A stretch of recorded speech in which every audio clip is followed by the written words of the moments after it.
And you're meant to be here right where you stand. It's a good day. We fall down and we get back up again. It's a good day. It wasn't yesterday, but things can change. It's a good day. Minogi shigat, minogi shigat,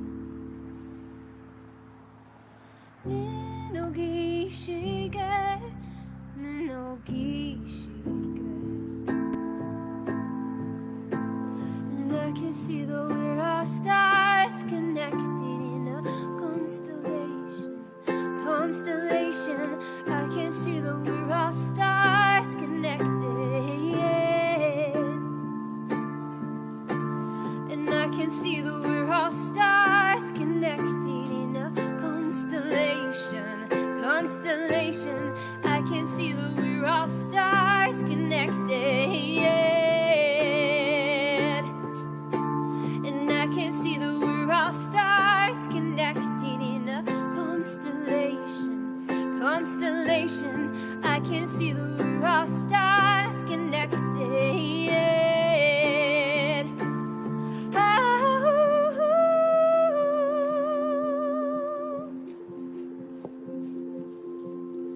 It's a good day. And you're meant to be here right where you stand. It's a good day. We fall down and we get back up again. It's a good day. It wasn't yesterday, but things can change. It's a good day.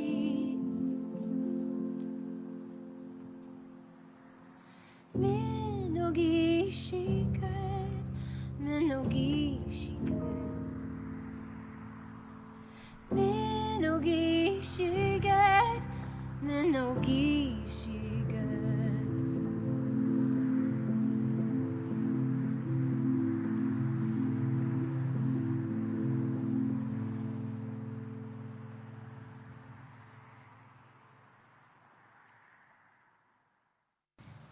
Minogi shigat, minogi shigat.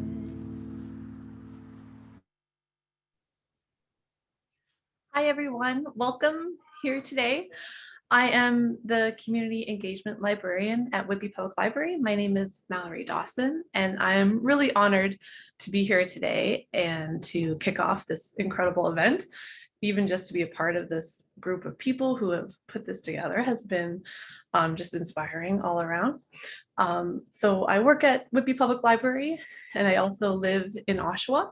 So of course, both are within Durham Region, which are situated on the treaty and traditional territory of the Mississaugas of Scugog Island First Nation.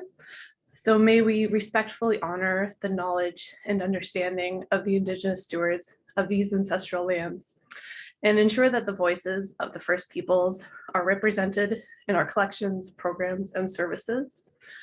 And for me, what acknowledging the land that I live on and work on means is really to acknowledge the people who live here, present and past. And also it goes deeper for community for me.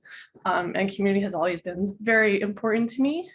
And this past year with COVID, it's been highlighted even more so. So as a descendant of settlers, I'm really excited to be here today to further my education and to learn from everyone within this community.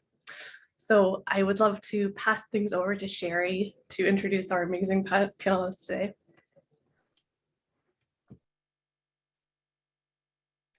Ani, bonjour, and welcome.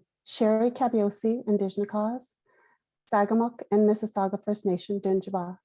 I have been with the Whitby Public Library for almost 18 years at the Brooklyn branch and worked with First Nations libraries before that. I live here in the Durham region with my 3 sons, and we are happy to call Brooklyn home. I'd like to welcome our elder, Dorothy Taylor, who will be opening our series with a smudge and a prayer. Dorothy Taylor is a Mississauga Anishinaabe elder from Curve Lake First Nation. Dorothy sits as the elder on the Ontario Tech Indigenous Education Advisory Council. She is known for her work and traditional teachings about the sacredness of water. She is asked to share traditional knowledge and ceremony within her community and various organizations throughout Peterborough and surrounding area. She is a hand drummer and singer, and she is a founder of the Sacred Water Circle, inspired by traditional Indigenous teachings and leading with hope and spiritual courage. The Sacred Water Circle sees a restored relationship between human communities and water. Dorothy is a member of the Trent University Indigenous Studies Department Traditional Advisory Council. She has served as a volunteer on the Petroglyph Advisory Council of Curve Lake for 12 years, and she lives in Curve Lake with her husband, Mark, and their 2 teenage sons. Over to you, Dorothy.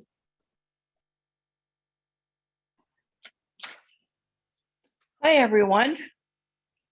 Miigwech for that introduction, and I'm happy to be here. I'm very excited about the work that you're doing here over the weekend or the next couple of days. So I was asked to start with a smudge.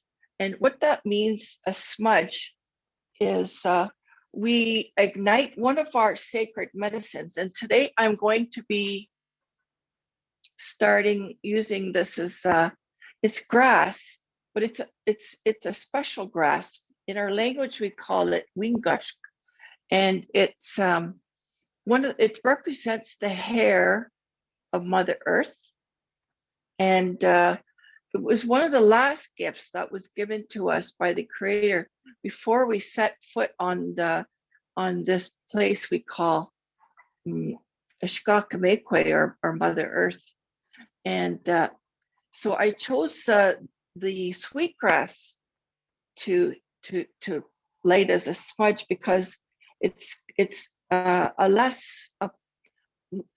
not as strong in terms of the smoke. Overwhelming smell, and it also is considered to be kindness.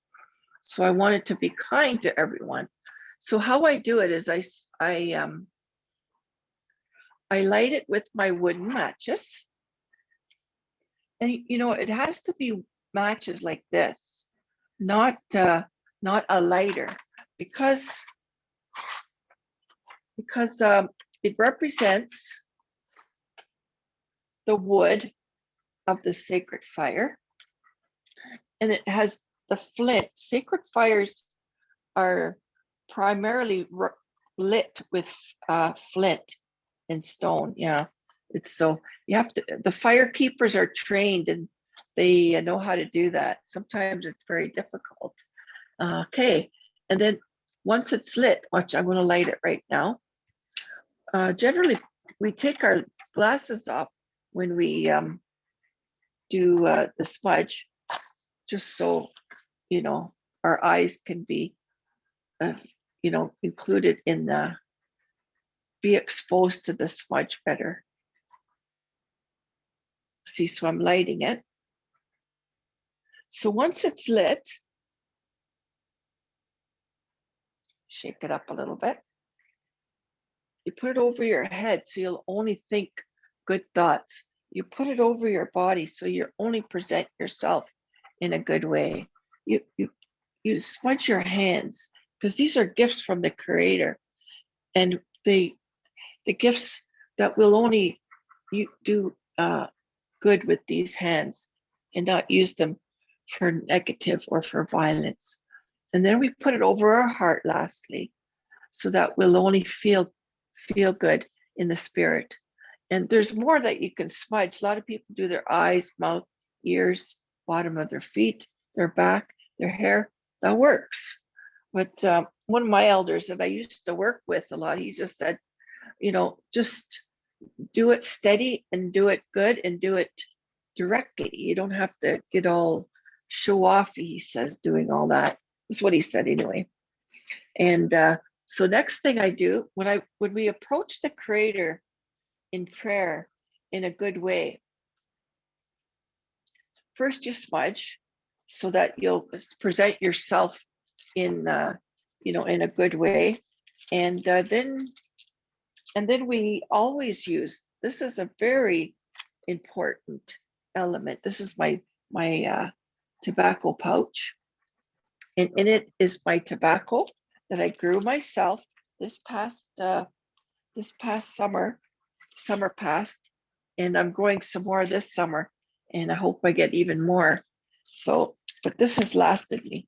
And I've also mixed all the medicines together. So the sacred medicines are tobacco, cedar, sage, and sweetgrass. Those are our 4 sacred medicines. And there's a whole story that goes along with it, with how it came to be.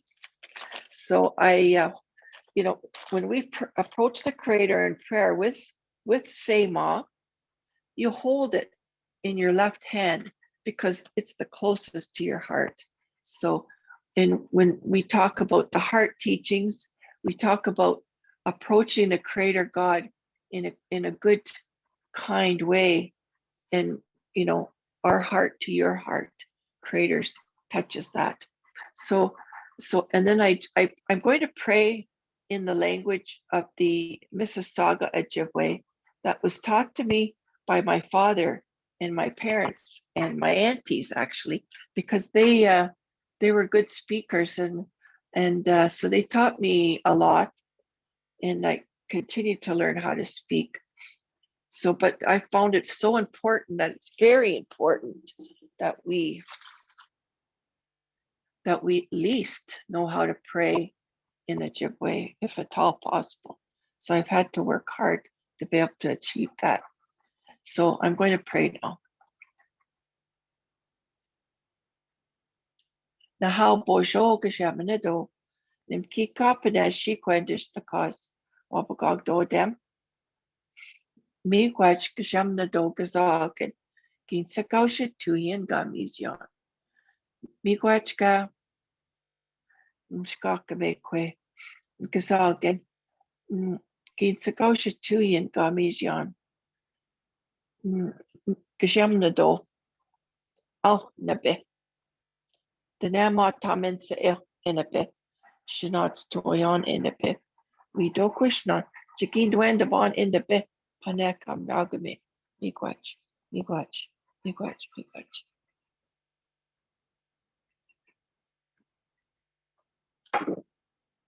Miigwach, no Missak, Mishumsak, Kinawamatbiak, O de Jaunong, O de Wabnong, O de Pingishmok, O de Giwadnon, Kadijimin Nem Ganadamoyak. Kishamnado, Miigwachka, Nikishagat Sanongam, Kitchenandam ga, Au Niniwak, Nin Kwawag, Nindandaganak, Mkwashka Dad Young Ma. We took out Janan Kiwad, Geo no Kiwin, Adopt Namwad. Haj women is Nashamnado, Apachagan, and Dandaganak, Au Kwewag, Niniwak. Miigwach, Minawaga, Minapamatsiong, Na Sewin. And Chimiigwach, Kajamnado, Kanot Wion, keep us in Wion, Kinamayon, Nahal, Miigwach. Then I put that tobacco that I just prayed with in my smudge bowl. This is an abalone shell. Now I'd like to continue on with our with the opening in a good way by sharing a song with you. This is my hand drum. This is my native name.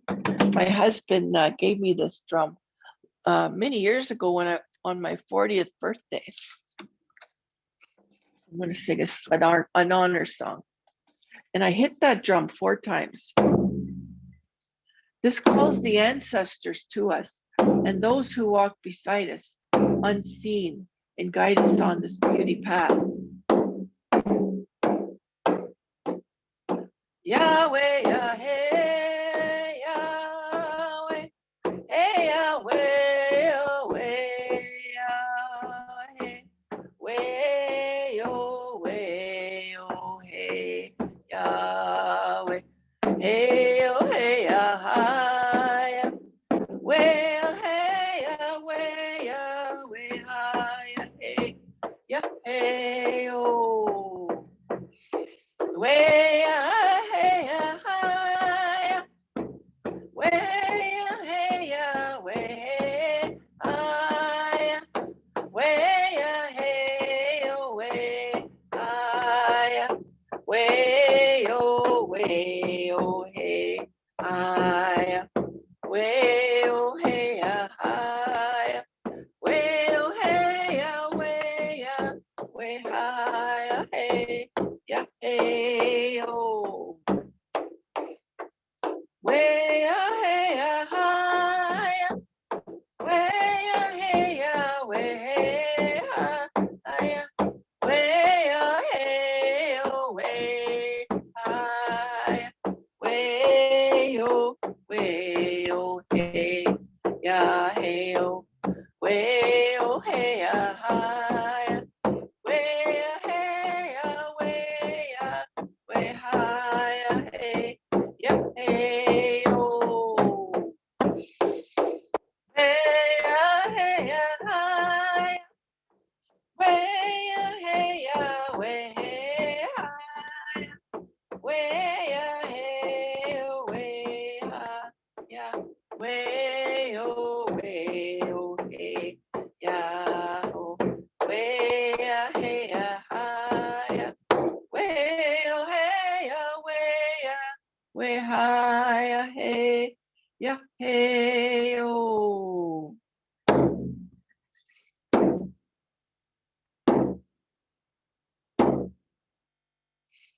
Naha, miigwech kanagana, and have a good time and learn lots, and enjoy this 3-day long conference. Naha, miigwech.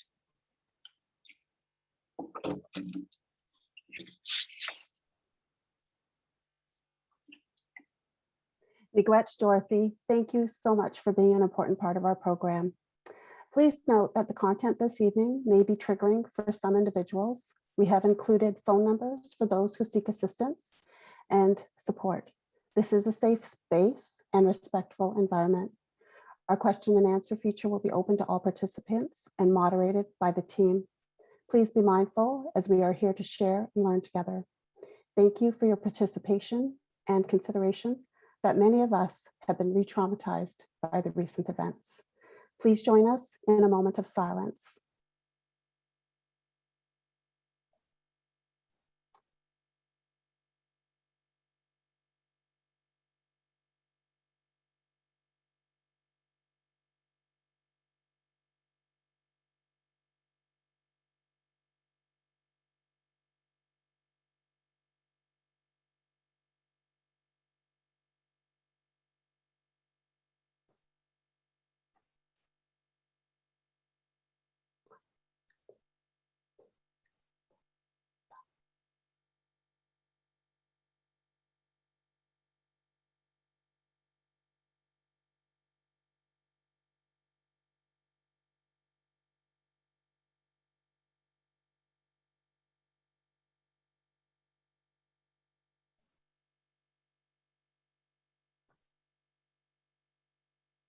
Thank you.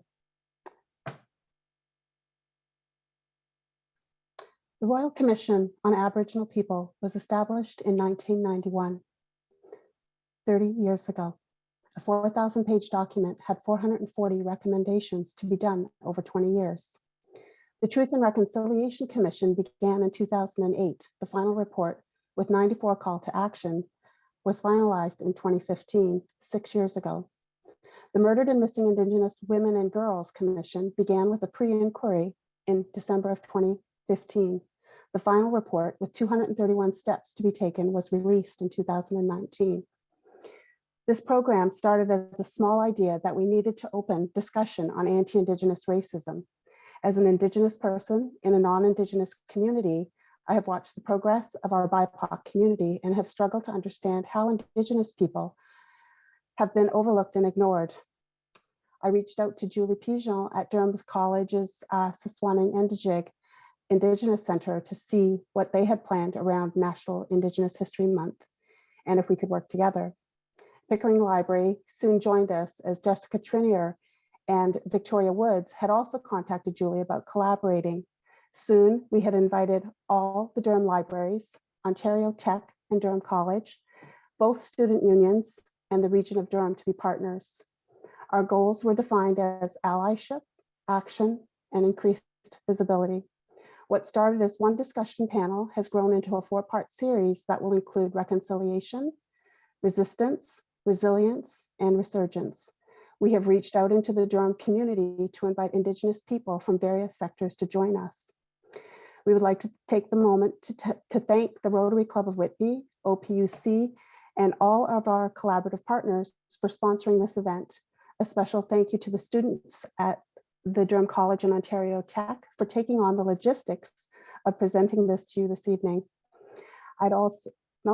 I'd like to take a moment now to introduce our keynote speaker, who will also be one of our panelists. Dr. Pamela Palmater is a Mi'kmaq citizen and member of the Eel River Bar First Nation in the northern New Brunswick. She's been practicing lawyer for 22 years and is currently a professor and the chair in Indigenous governance at Ryerson University, or University X. Pam has been studying, volunteering, and working in First Nations issues for over 30 years on a wide range of social, political, and legal issues, including poverty, housing, child and family services, treaty rights, education, and legislation impacting First Nation. Pam's area of expertise includes Indigenous law, sovereignty, and nation building. When I heard that Dr. Palmater is also a resident of Durham Region, I was very happy that we could include her in our discussion panel. Thank you so much, Pam, for joining us.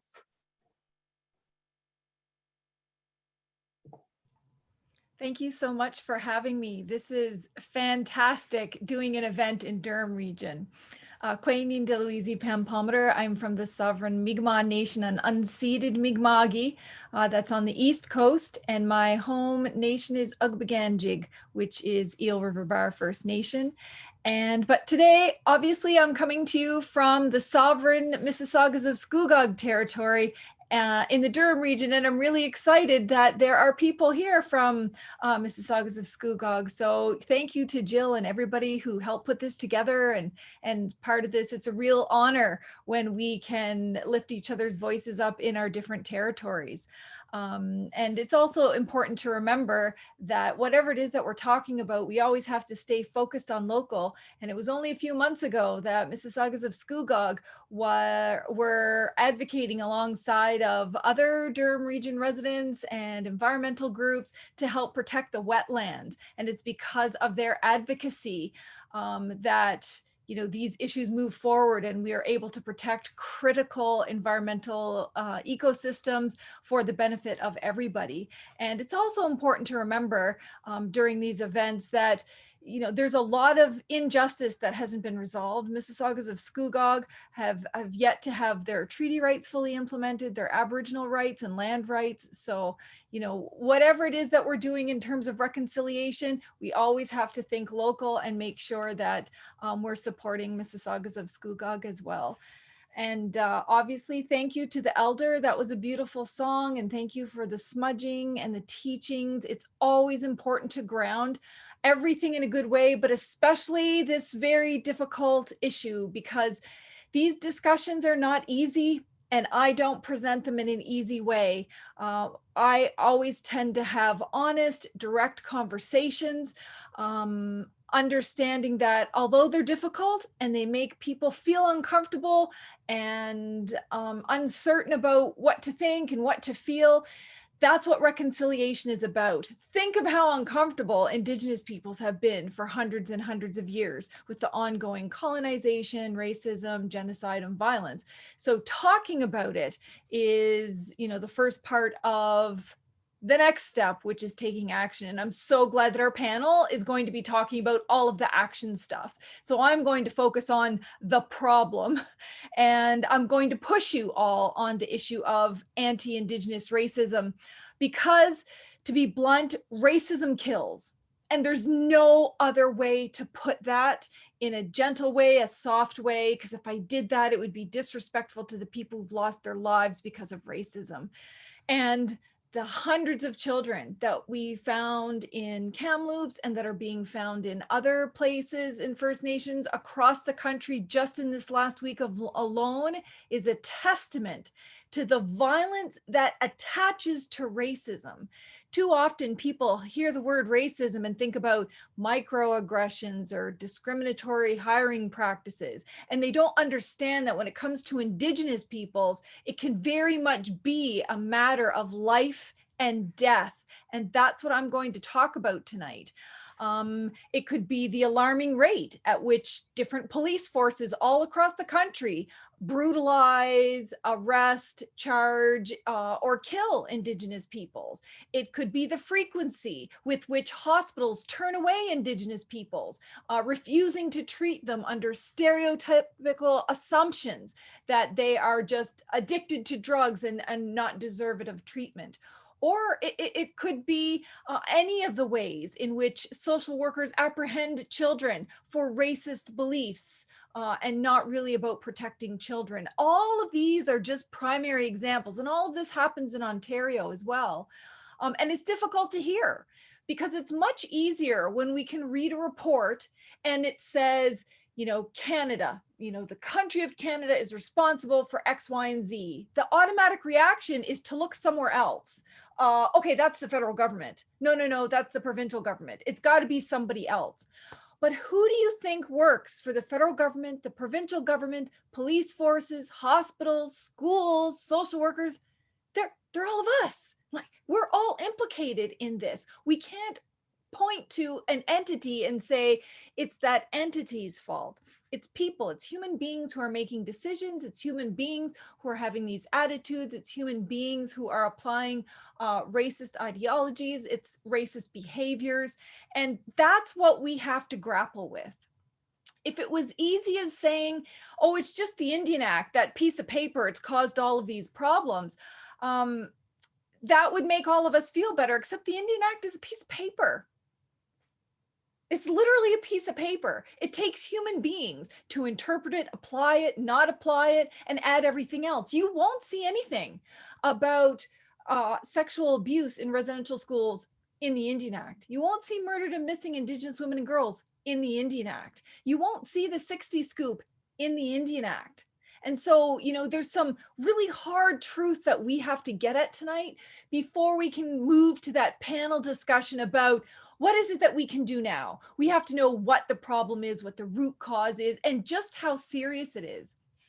Because I'm talking about racism that is all-encompassing. It's about neglect, it's about erasure, it's about discrimination, abuse, exploitation, and violence. And that lived experience for real Indigenous peoples is traumatic, and it has long-lasting impacts on individuals, families, communities, and nations. And oftentimes, in fact, more often than not, we're talking about multiple layers of trauma and racism stacked on stacked on stacked. We're not talking about a one-time assault or a one-time issue. We're talking about this multiple repetitive racism from society, government, and institutions. And the other thing is it's really hard to get into the conversation is the fact that we're talking about, yes, historical injustices, but ongoing injustices. There's been a trend to try to historicize it as if, okay, well, yeah, that was shameful. That wasn't me though. That was my ancestors and I'm sorry, let's just move on. without connecting it to what's actually happening today, not just in terms of intergenerational trauma, so impacts from things that happened a long time ago, but how are the exact same things happening today, but just under different names, under different laws, under different policies, such that we haven't learned from the past. We haven't stopped doing the overtly, blatantly racist and violent things to Indigenous peoples in this country. And that is a really hard pill to swallow when we're having this reconciliation conversation, because it's much easier to jump ahead and skip truth, skip justice, and just go to reconciliation and say, hey, what can we do to celebrate National Indigenous Peoples Day without getting at the hard stuff? And that's why I'm really glad that you invited me here. Hopefully you knew that we would be dealing with the hard stuff in talking about this. Because the other part of racism against Native people specifically is that it has been normalized. It's been so normalized, in fact, that most people fail to see the crisis that's literally right before them. And while in the past we were able to say, oh, this is because, there was a lack of education on these issues and people didn't know. But today, in fact, in the last 20 years, there hasn't been a single national survey where it hasn't shown that the majority of Canadians do in fact know very well about racism against Native people. They know very well about the conditions of poverty. They know very well about the breaches of Aboriginal and treaty rights.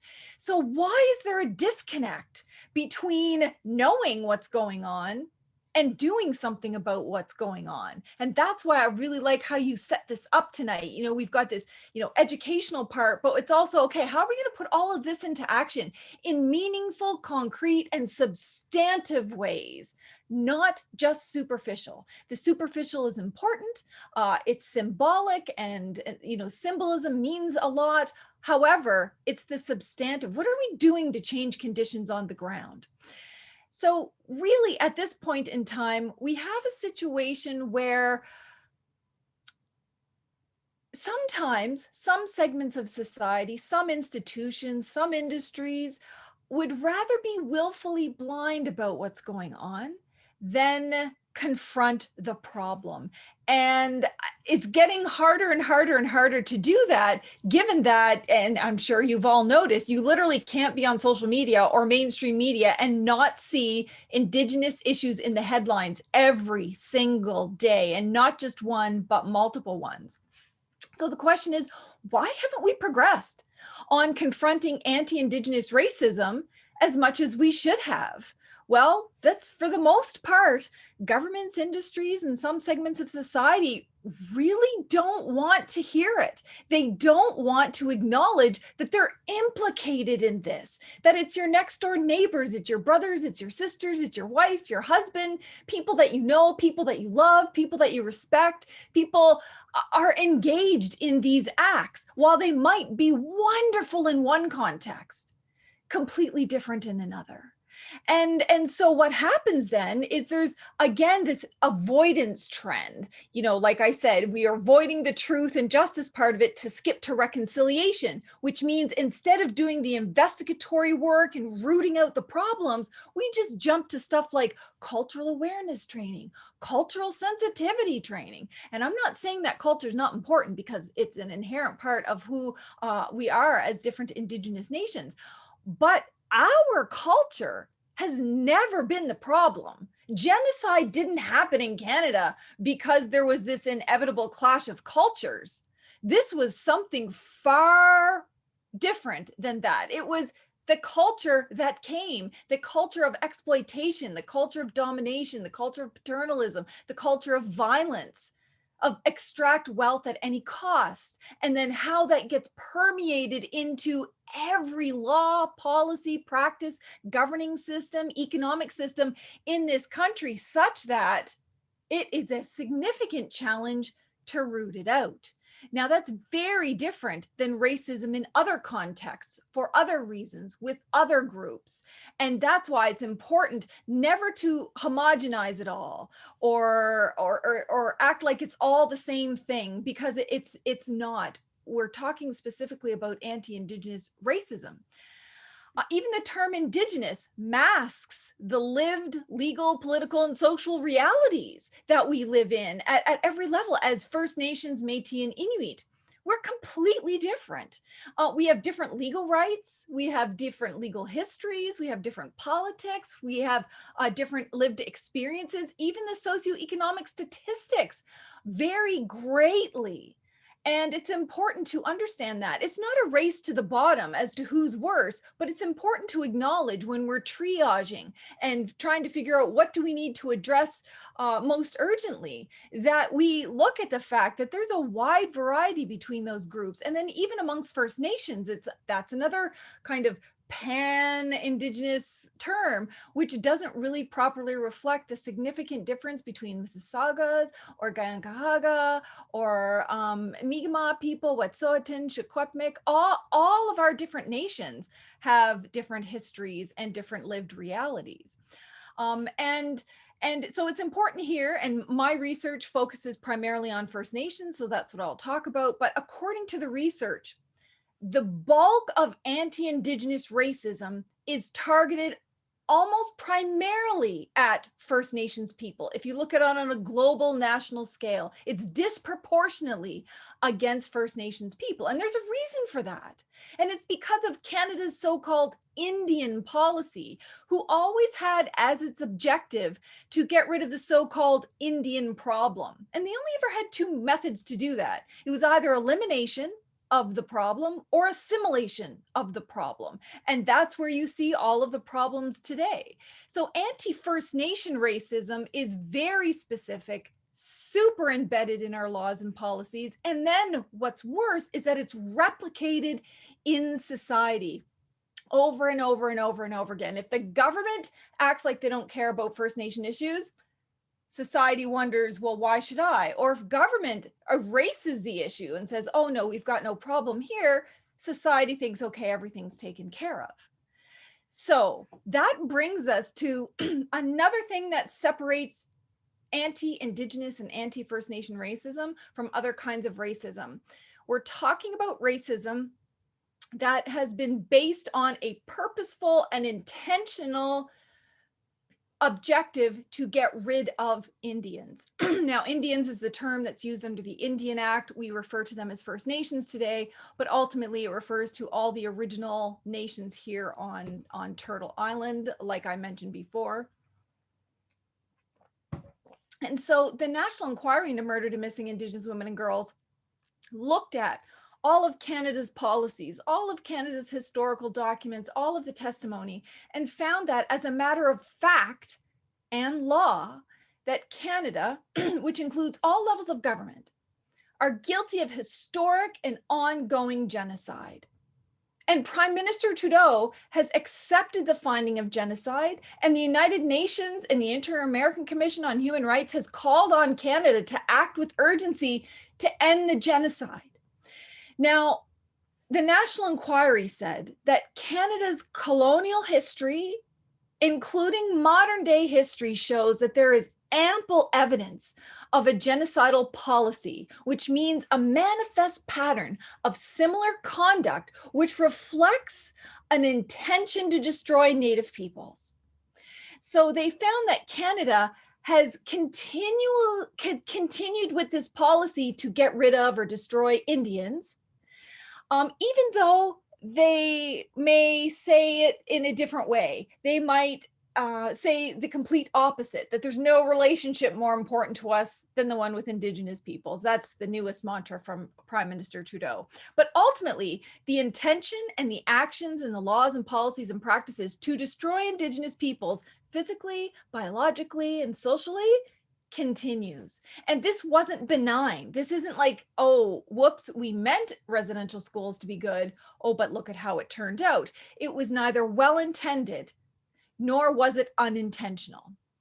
So here's the thing. In order to be found guilty of genocide, not only do you have to have the intention to destroy a specific group in whole or in part, it's not required that you wipe them all out.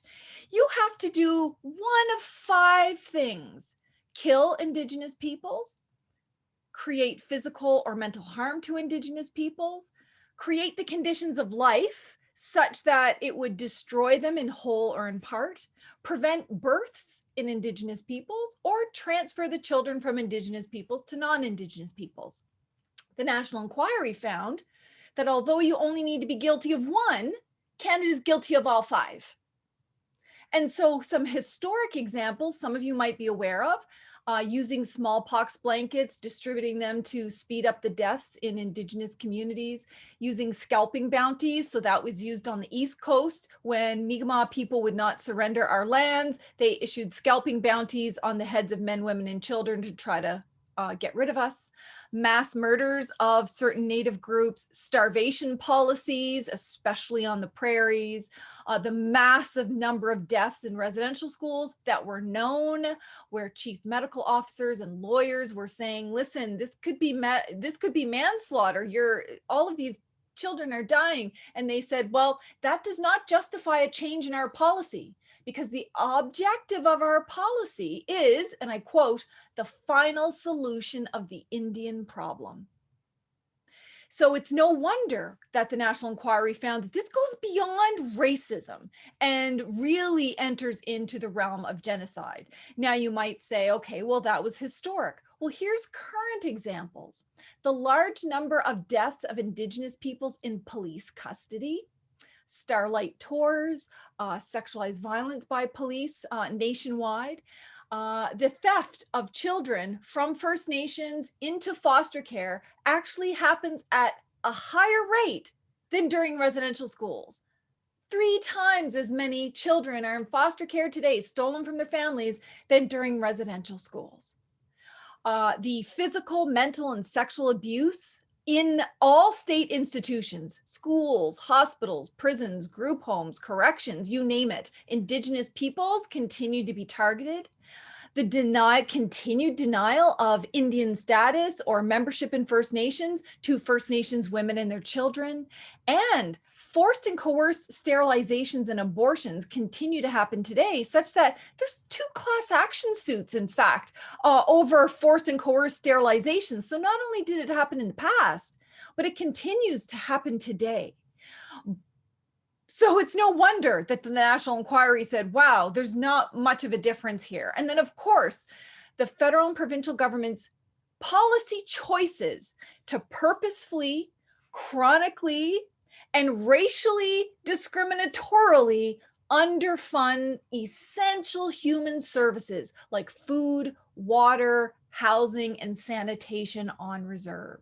That there's no doubt that all of these crises were created by governments with a very specific intention. And in fact, if you read the documents, they consider these quote unquote disincentives to living in their communities if they don't fund water, if they don't fund housing, if they don't provide healthcare, because the objective is to get the rest of the land. And the only way that's going to happen is if Native people move off of the land.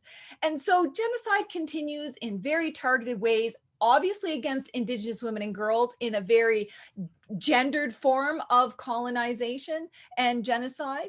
And the federal government, yes, they have a primary jurisdiction under the Constitution, but they share that jurisdiction with provinces, and they share responsibility, in fact, with all Canadians who live and benefit on this territory.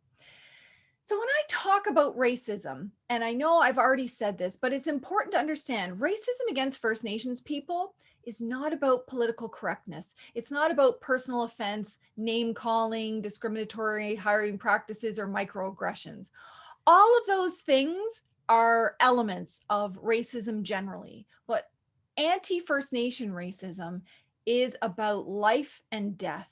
And that if I could say anything, that is the most important thing I want you to take away from this. And it's this ongoing violent genocide that underpins the relationship between governments, industries, institutions, and some segments of society that is the direct root cause of the impoverished socioeconomic conditions of First Nations and that maintain those conditions. So take, for example, we are 5% of the Canadian population, Yet Indigenous peoples represent 30% of all of those incarcerated in federal institutions. But if you're an Indigenous woman, that jumps to 45%. In provinces like Manitoba, that's 80%. And in some of the jails here in Ontario, there have been places where it was as high as 80% Indigenous peoples as well. What do we know about the people in those prisons? Well, we know that a fifth of them came from residential schools and 2/3 came directly from the foster care system. So it should be no surprise then when we come to youth corrections that Indigenous youth make up 50% of all kids in corrections. But in provinces like Saskatchewan, that number can be as high as 98%. And that always makes me wonder, what happens when you get to 100%? Do you just keep building institutions to incarcerate Indigenous peoples? Or do we get a real grasp on what Canada is doing, consistently removing Indigenous peoples from their families, from their lands, and institutionalizing them? Brings me to foster care. We all know that foster care is a crisis in this country. Half of all the children in foster care are Indigenous, yet they're only 7% of the population. But again, in provinces like Manitoba and Saskatchewan, you're talking about 90% of those are Indigenous, and 85% of that 90% are First Nations children. So First Nations are very disproportionately impacted. Murdered and missing Indigenous women and girls, 7 to 12 times the homicide rate. They're the #1 targets of human traffickers, serial killers. They're also targeted by police and corrections officials for sexualized violence. This has been well documented by Human Rights Watch, Amnesty International, and the United Nations.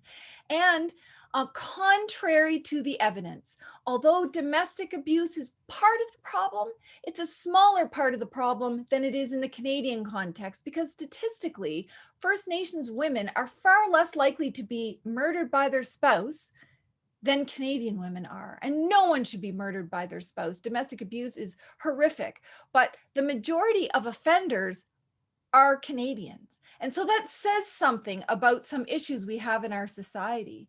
And add to this all of the other issues with the lack of clean water, clean housing, sanitation, the health crisis where we live 15 years less than the Canadian population. Our infant mortality rate is 3 times more, 3 times the rate of unintentional injuries. And the list goes on and on and on. But none of this lies at the feet of First Nations. And so here's where the racism starts to trickle in, where people will blame First Nations for the ways in which they try to navigate the minefield that is ongoing genocide. Imagine being blamed for how it is you try to survive in a world of genocide, where at every single turn there is a significant risk or you'll be denied a service. Like, it's absolutely incredible. So that's important. So what now then? What now? Well, everyone in this room benefits from the dispossession, oppression, and genocide of Indigenous peoples. That status quo only exists, and it's only reinforced, and it's only maintained because it's benefiting somebody.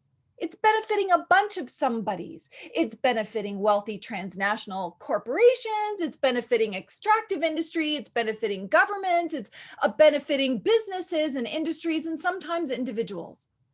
So how do we address that? That's monumental. Well, we know that apologies for past harms, they're important for healing purposes.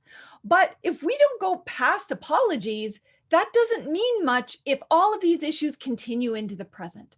So we need to move beyond the superficial, beyond just land acknowledgements, just hanging art, just having National Indigenous Day celebrations, and address the substantive injustices and harms that are ongoing and associated specifically with anti-Indigenous racism. So whether you work in education, healthcare, policing, social work, business, or government, you're all implicated, and you all have a really important role to play. You can be part of what brings it to an end. Keep in mind, the province of BC was faced with allegations that there is widespread racism in their healthcare system. They didn't turn away.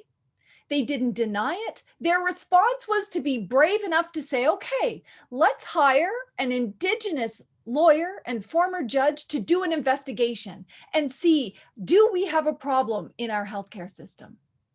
That's a very brave thing to do. That's a significantly risky thing to do. That's generally not what politicians do. They don't like to be exposed. They don't like to be culpable. They don't like to be implicated, but they did. And of course, the report was explosive, far beyond the original allegations that were made. It showed how widespread it was, that Native people were dying and being injured from the high degree of racism and the refusal to treat Indigenous peoples in this country. But that's important. That difficulty, that uncomfortableness, that risk of liability, risk of culpability, risk of looking bad is what will save lives in the end, because it's only when you know what your problem is, where it is, and who's responsible that you can work to root that out. How many of you in your organizations would be brave enough to say, let's have an outside, independent, Indigenous person come in and shine a light on what we're doing in our organization? It's uncomfortable, it's risky, but that's exactly the kind of thing that we need to do, even if the report is upsetting and difficult and makes everybody look bad. So let's do this. Let's have this conversation tonight. Continue to put all of this education into action, concrete, substantive action, and not box ticking, not there, I did some training, but what are you going to do tomorrow and the next day and the day after that, that will confront anti-Indigenous racism head on in these huge, substantive, lethal, violent ways, and make a real difference. You can still celebrate Indigenous Peoples Day, and I hope you all do. We should be celebrating who we are. Just make sure that part of that celebration is an acknowledgement that you have a job to do and you're responsible for making this change. Because if you don't, silence is not only violence, it's complicity, and you will be part of the ongoing genocide. And I'm pretty certain that most of the folks here in the Durham region don't want to have that on their resume. So I'm really looking forward to this panel discussion and having a great conversation and answering lots of questions. Feel free to ask me anything. Thank you so much.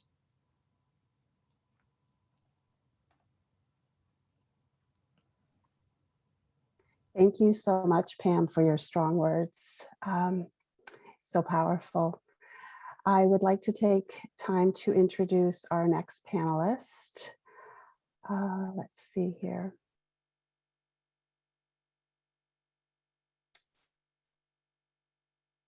Oh, I just have a message that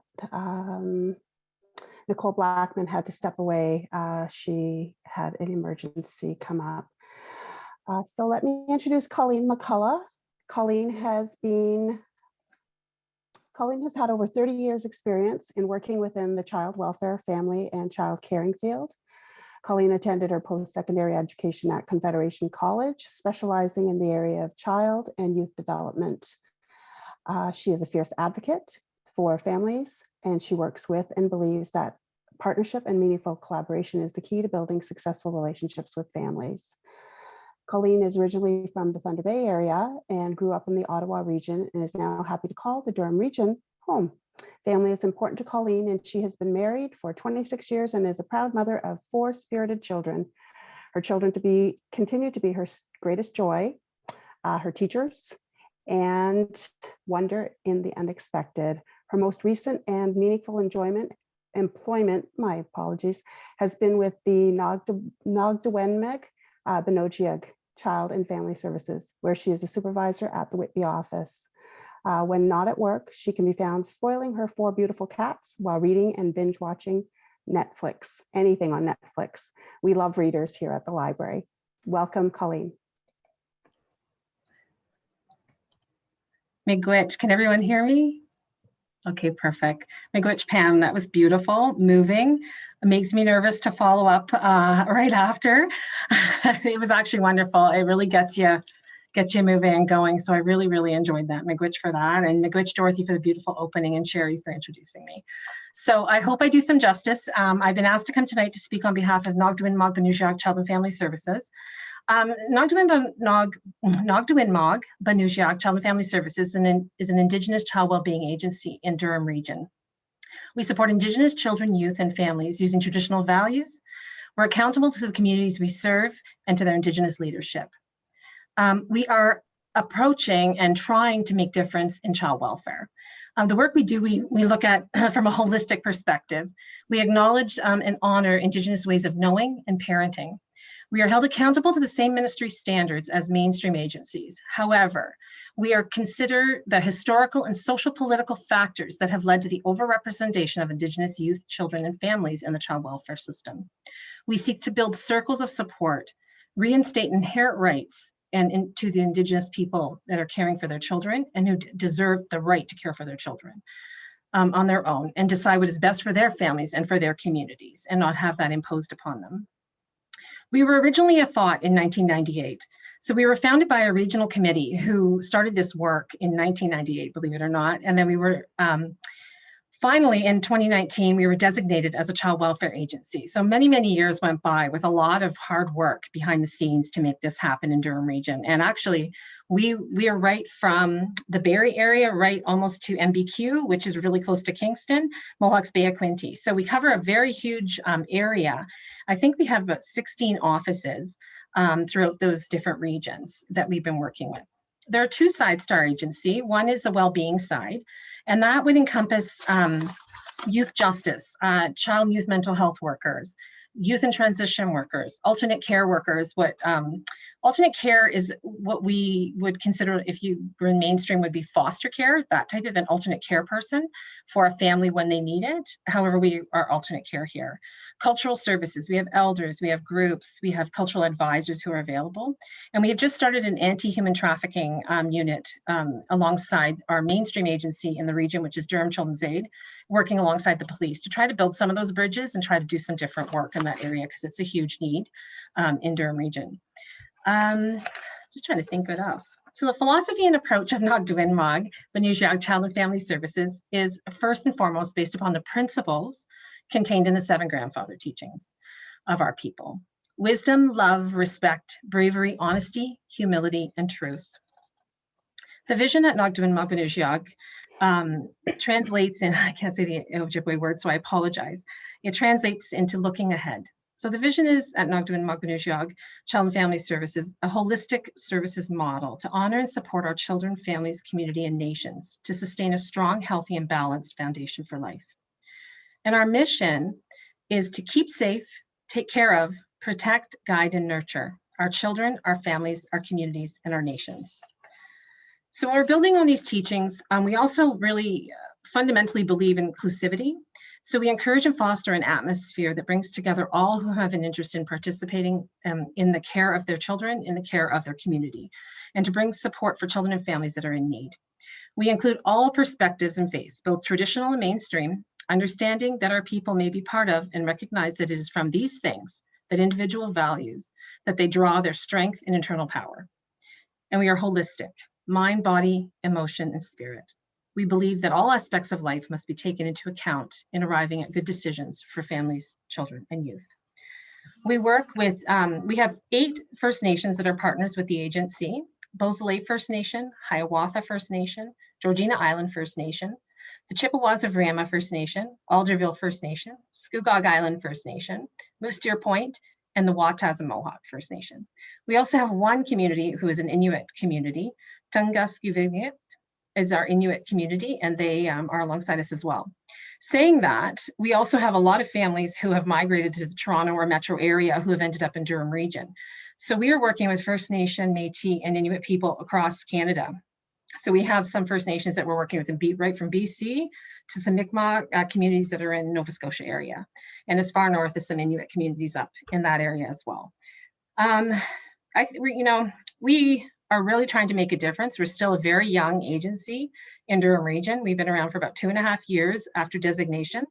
And what designation does for us is that it gives us the authorization to do child welfare work in this region and do it in a different way alongside our mainstream partner, which is Durham Children's Aid Society. So that's a little bit about us.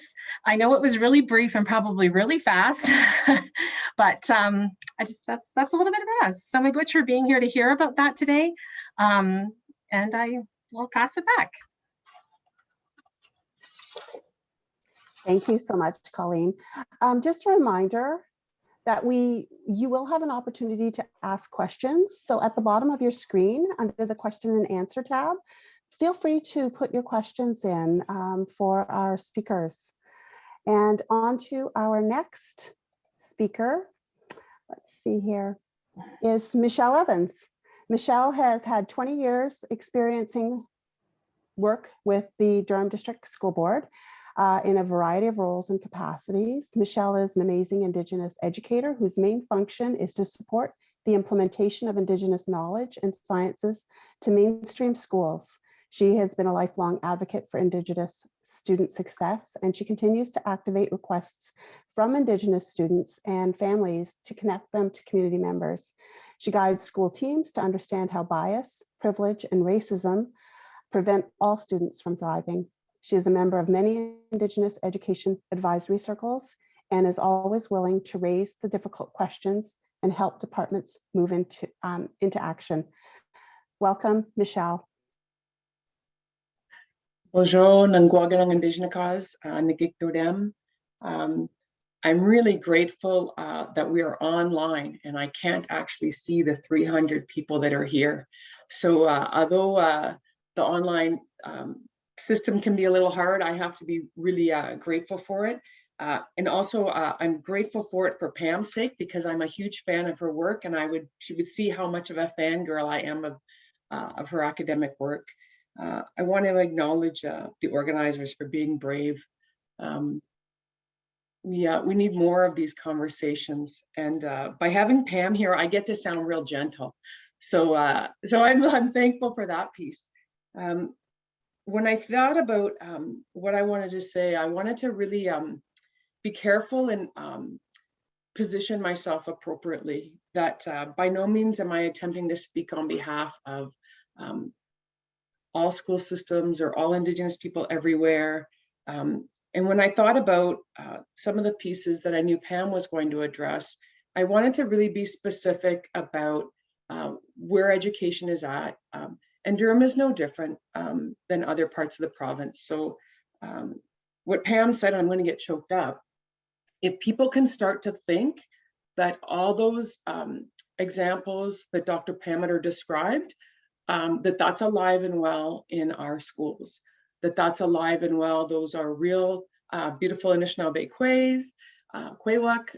It's real students, it's real families. So if we could start to see that the data is actually real people, that would be a really beautiful start. When we look at what, thinking about reconciliation is kind of complicated. I really love Art Manuel's, one of his phrases, and Jen helped me remember it, that reconciliation has to pass first through truth. And I think as school systems, we're still very much at the early stages of ensuring that truth is evenly applied in all grades in an age-appropriate way, of course, and recognizing that Indigenous students are in all classes, so that we ensure that Indigenous students are protected, that they're kept safe from further harms. When we think about education, I want to really first start with thinking about the funding that's on reserve schools.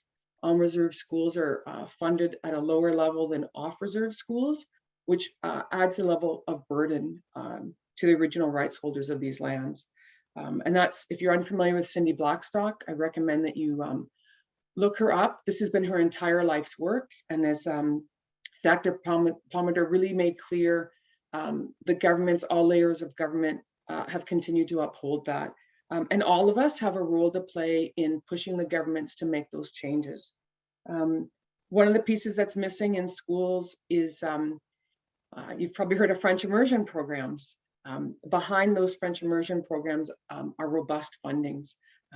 What we know from language speakers, what we know from survivors, is that reconciliation should be putting back in everything that has been severed and then some. So we actually need the government to fund the Anishinaabe in this territory, for example, on par with, actually beyond what French immersion has been funding at, so that we can bring back what has been severed from communities.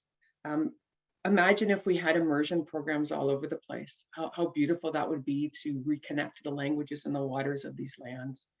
The curriculum is not aligned with human rights, and that can be really complicated for teachers. UNDRIP and the TRC is not fully recognized in all curriculum documents, partially because of the dates, like the curriculums are often out of date, often because of who's at the table doing the writing and the revisions. There needs to be a diversity of Indigenous people in those rooms with autonomy, right? With the ability to say, no, thank you. We need to go in this direction. That's not what I want. As Nancy Rose says, that's not what I want for my grandchild. We need to have Indigenous sciences and maths as seen as the brilliant and sophisticated sciences and maths that they are, and on par with Eurocentric math and sciences. We need students to know that at the time of contact, there were vibrant, thriving nations here. Sometimes the images are that there was a few Indigenous people kind of wandering around lost. That isn't the case. Thriving, vibrant nations, and that needs to be a key part of the classes. The overall narrative arc. So imagine walking into the name of a school, and that person's name is directly connected, as we've seen with University X. And then the classroom talks about those people and upholds them when you actually know your own stories and know what's true. Of course, one of the gaps is we need the BEd programs to change. We can graduate with a teaching degree without having had robust access to those truths. My son's going to come down the stairs now, of course, we need to have an acknowledgement of some of the positives that are happening. There are lots of educators working really hard. Hold on, I'm literally just, okay.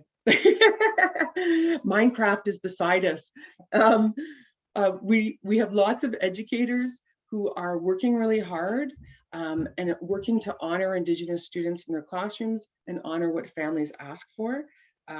We have educators moving from cultural appropriation, that was the norm, even just 5 years ago, to honoring UNDRIP, honoring the TRC in an age-appropriate way, right? The way we would handle it for a grade 12 class is not the same as kindergartens. Where the opportunities lie are that all of us have this opportunity to say to our children's teachers, to say to our trustees, hey, we need to have the truths in schools. We can no longer pretend that we're on anything other than stolen land. And the faster we can get to that point, the faster we can move to justice, the faster we can move to reconciliation. There is lots and lots of beautiful things happening in schools. Our federations are working really hard with the school board. I'm really excited by Durham, and I don't say this lightly. We've looked deeply at what we're seeing Indigenous students say their experiences are, and we're doing everything we can to change outcomes. But that's not going to be an immediate fix. That actually requires lots of truth telling. And all of us with children in the system, we have to make it easy for teachers to tell those truths and ask them to make sure that that takes place. So, Mcglitch.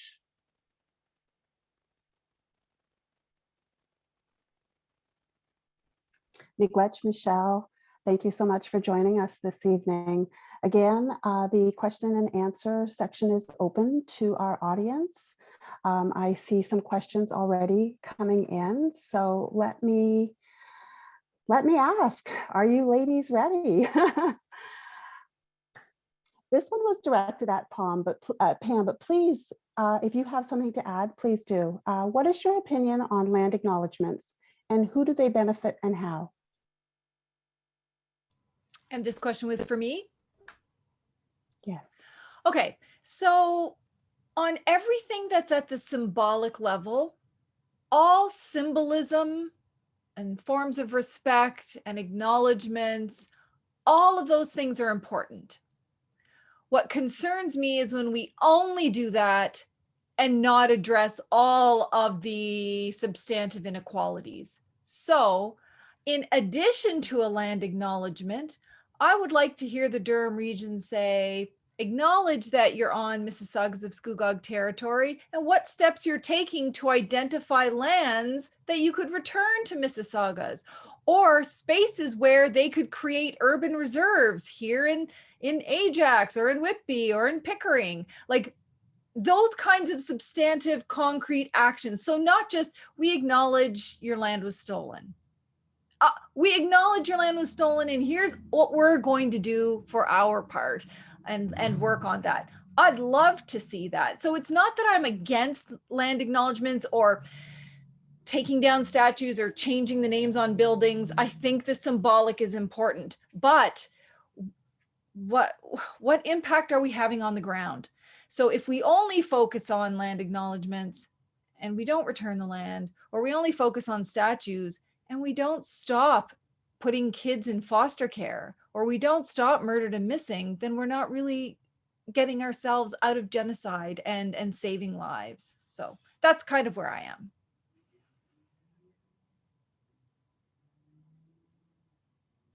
Wonderful. Colleen or Michelle, do you have anything to add? I think I would just add that in the schools, the reason why we've done them, we co-wrote the land acknowledgement statement. I know, Pam, you already know this. We co-wrote the statement with Scugog Island and Georgina Island so that they guided us in the work. And we 100% agree with what Pam said. It's not enough to read it, play the anthem, and get mad at a student who doesn't want to stand, right? Or over surveil Indigenous students in their classrooms. Yeah, I'll never disagree with Pam. I'm the same boat, and I agree 100%. Okay, Sandra asked, and it was pointed at Pam, but again, ladies, you are welcome to also address it. You mentioned continuing to celebrate Indigenous History Month in addition to taking, oh, I lost it here, action. Can you share your thoughts and guidance on organized Canada Day celebrations? Well, I won't be taking part in Canada Day celebrations and I wouldn't organize them. In fact, I'd probably be one of the organizers doing counter protests to Canada Day. And I support the municipalities across the country who've officially canceled them and instead are going to have a national day of mourning for the hundreds of children in unmarked graves that have yet to be returned to their communities, or these injustices or the perpetrators brought to justice. So that's on the Canada Day business. I think the first part of the question was on Indigenous History Month. I hate that name. I hate that the default is always the historicization of us. How about just kick-ass Indigenous peoples as we are right now? And, understanding and acknowledging the past, but not just always historicizing it, because then it's about people focusing on the past or what happened, what was in the past, or how we used to be, how we used to live in wigwams or make dream catchers, and it's like, hey, we're actually kick-ass warriors on the front lines doing some pretty important national and international work too. We could also be celebrating that just as Indigenous Peoples Kick-Ass Warriors Day instead. Like, that's how I would rename it. And I think Michelle would too. I listened to CBC Ontario, and there was a prof whose name is escaping me, who's also at your university. And one of the lines she said that I'm paraphrasing, she said, the question really is this country the benevolent nation you think it is? Mm-hmm. So when we think about celebrating, yes, there's lots of good things happening. And in good conscience, what is it that we're celebrating? Mm-hmm. And how can we, maybe when we think about what we want to celebrate, we say, okay, I want to celebrate my family. I want to celebrate the people I love. Okay, celebrate that. And how are we as a collective going to push so that on-reserve schools are funded on par? Or how are we going to push to make changes, right? Firecrackers aren't going to change that, right? A parade's not going to solve that, I'm afraid, right? Or we would have solved it already, eh? Colleen, any thoughts? These two are hard to go after. I think that they just say it all, and they both know I love them. So yeah, I agree. It's going to be pretty hard to celebrate something that feels kind of not so great. Right now is a very difficult time. So I think we need to be really cautious about just jumping into that. You know, it's going to take a lot longer than this year. But I don't think that there's currently a lot to celebrate on Canada's Day. I do think it's a day that we need to do some reflection. We need to do some memories. And we need to do, you know, take a pause more so than a celebration, and really think about where we're headed and what we're doing as a nation, and how we're making some of these changes that we're talking about today, and how we're becoming allies, and how we're engaging allies and moving together more so. I see a question here from Andrea. This isn't necessarily for you, but there was a question out to the audience. Are there any local MPPs here? I know we had over 600 registrants for this program, and I know some of the people were going to be watching the recording and not able to make it tonight. But if anybody is here from governance, you could let us know. Our next question is, what is the role of active participation by new immigrants in the ongoing plight of Indigenous peoples? They can be a powerful ally, as many immigrants have had their people also colonized in the past. Are there targeted programs by engaging or for engaging immigrants? Colleen gets to go first this time. Colleen, honestly, I don't know if there are targeted programs. I know that there are programs, like Pam mentioned a bit earlier, around culture, and you know, we have an Indigenous worker program that we do to educate around history and to bring people, you know, with us. But I don't know, I personally don't know specifically about any programs that are targeted for that particular population. But maybe Pam or Michelle do. I have to be honest, I wasn't listening. I was looking up the name of the prof to put in the chat, Dr. Eva Jewell. So I didn't even hear the question. Michelle. Back. It was asking, are there any targeted programs for engaging immigrants in terms of the Indigenous peoples in Canada? Not that I know of. I know we've been invited to some of the community language programs.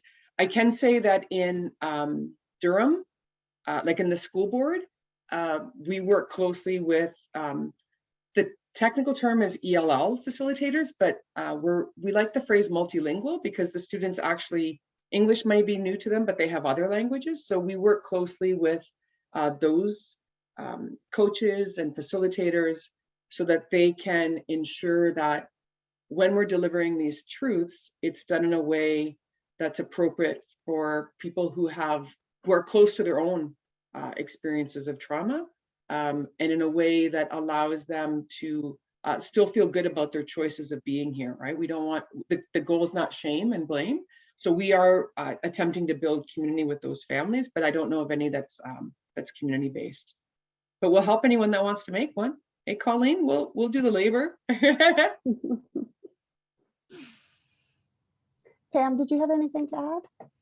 Well, I don't know much about municipal programs or local programs on that in Ontario.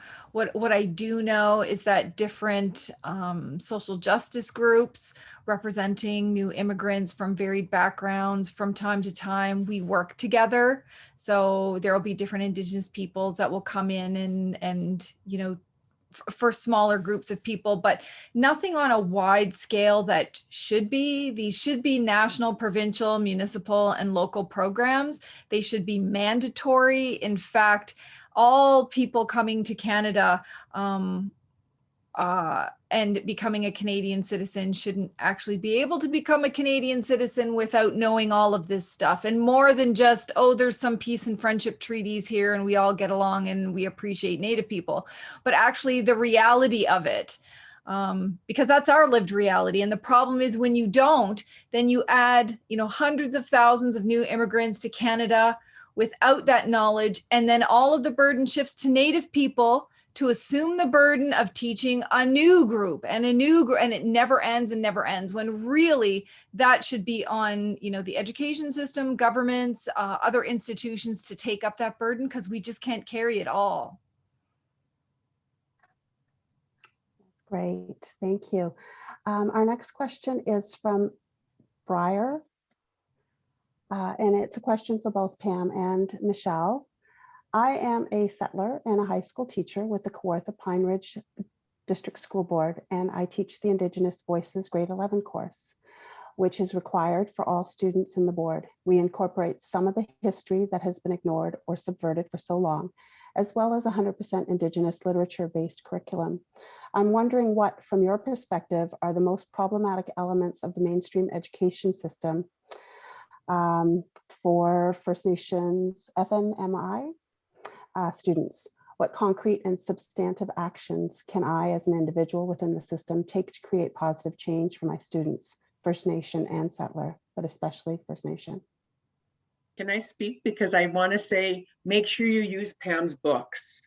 And she wouldn't promote her books, but definitely like Warrior Life, her podcasts, Warrior Kids, although it can look like it's for an elementary audience, 100%. We're moving to using the NBE, and we really are strongly encouraging educators to use that because although they might be high school level in your class, our knowledge is still at the elementary level. So I want Pam to really answer the question, but I know Pam wouldn't be self-promoting, and I want to really, while you're listening, I wanted you to say that your book clubs, like if you Google her name, tons will come up. And often when I watch her, like even some of the book clubs, I watch for 10 minutes, stop and think about it, watch a little bit more. And that's a good skill for students to develop. So I know that seems like a bit of a tangent, but if you're teaching that course, that's a really important academic piece. So you can answer the real question, Pam. I'm taking Michelle on every panel that I speak on from now on. This is just fantastic. Let's just do this, Michelle. Thank you so much. That's awesome. And all of that content is all conveniently located on my website, pampometer.com. So you don't have to go even searching for it. Here's the thing. And it's hard to speak in generalities because there are some individual schools that are doing things radically different, even within one school district, and then districts vary and regions and all of that stuff. And I do a lot of this First Nation education work nationally. So my comments are general, knowing that there's going to be exceptions, but my biggest pet peeve is like Wikipedia indigeneity, where I don't know why, but some teachers just Google random, here's a generic medicine wheel teaching and teach it as if this is what Native people think.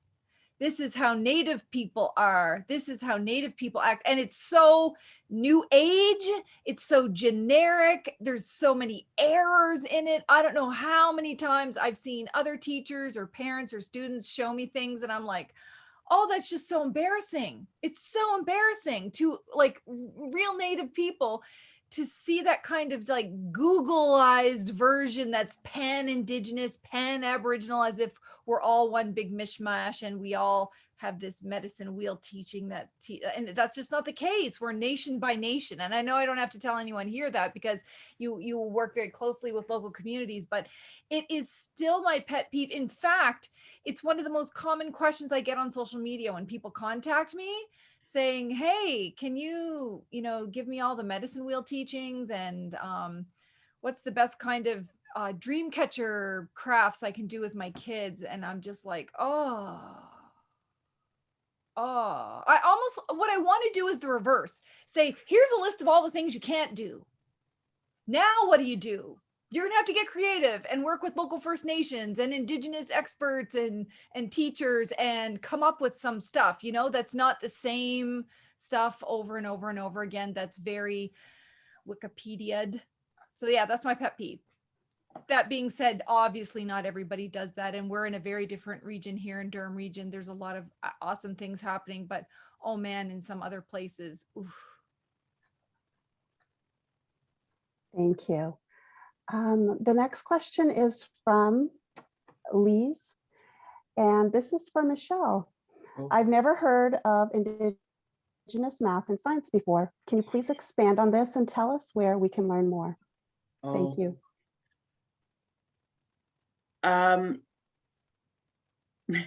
Not easily. Okay. If you can imagine that prior to contact, that the nations that were here were brilliant and had democracies and had medical systems and had lived on these lands from the time of memorial, they didn't do it by just like wandering around lost, right?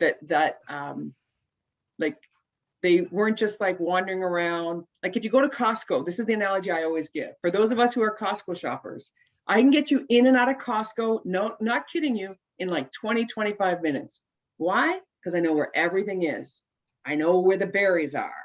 I know which products I want. I don't read, I just push and shove things in the cart, boom, boom, boom, boom. I know where to go to get into the line faster, get you out. I know where to park, done. If I can be that efficient with Costco, of course, the Indigenous nations were that brilliant about how to sustain themselves. That requires science and math, right? That isn't just, let me read you a story. Let me tell you a nice little story at bedtime. Which woods burn at different speeds? How do I know which plants to eat, which plants not to eat? How do I hunt? I don't know about any of you, but my hunting's Costco. So even which berries to eat, which berries not to eat, directions. You're going to get lost with me. We're going to die on the land.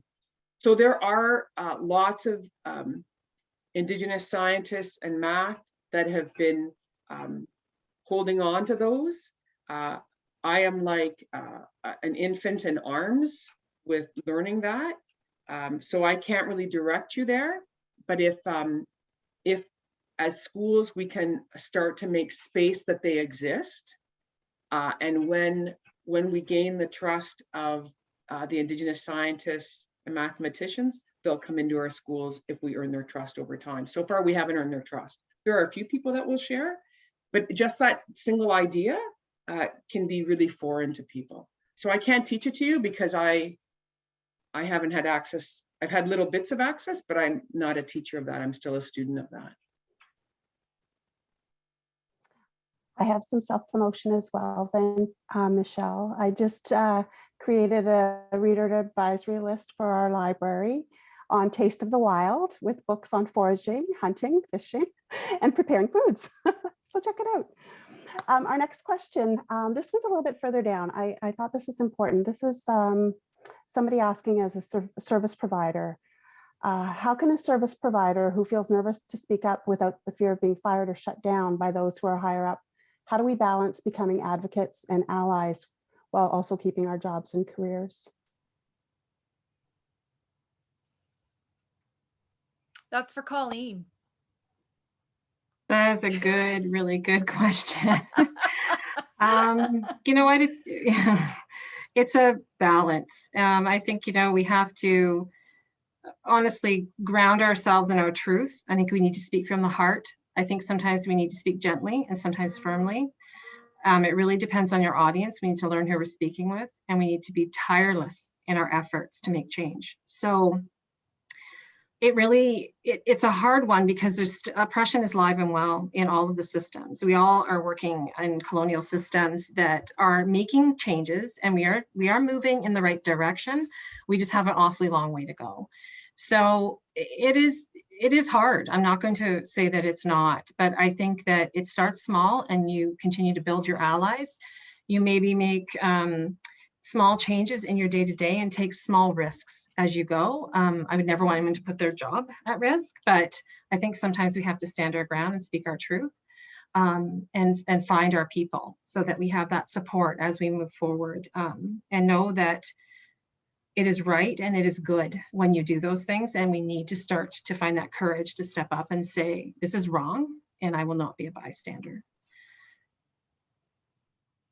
Good advice. I would add that the way in which you're an advocate doesn't have to be where you work. It could be in a different context. It could be sharing critical information on social media, sharing a powerful video that you think will inspire the world.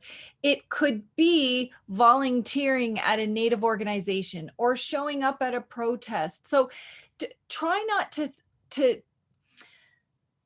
it's not be a protester or don't do anything. It's not cause trouble at work or don't do anything. There are so many things you can do. You can educate your own kids in the privacy of your home and talk about the kind of content they're getting at school and maybe what they're not getting. Add to that. The self-education part is something that you can do and is incredibly powerful, so that if the opportunity at work ever does present itself to fill out a survey or have an event or training or whatever at work on these issues, or some chance to offer your voice, you will have already done the homework necessary to be able to give educated and informed and thoughtful input.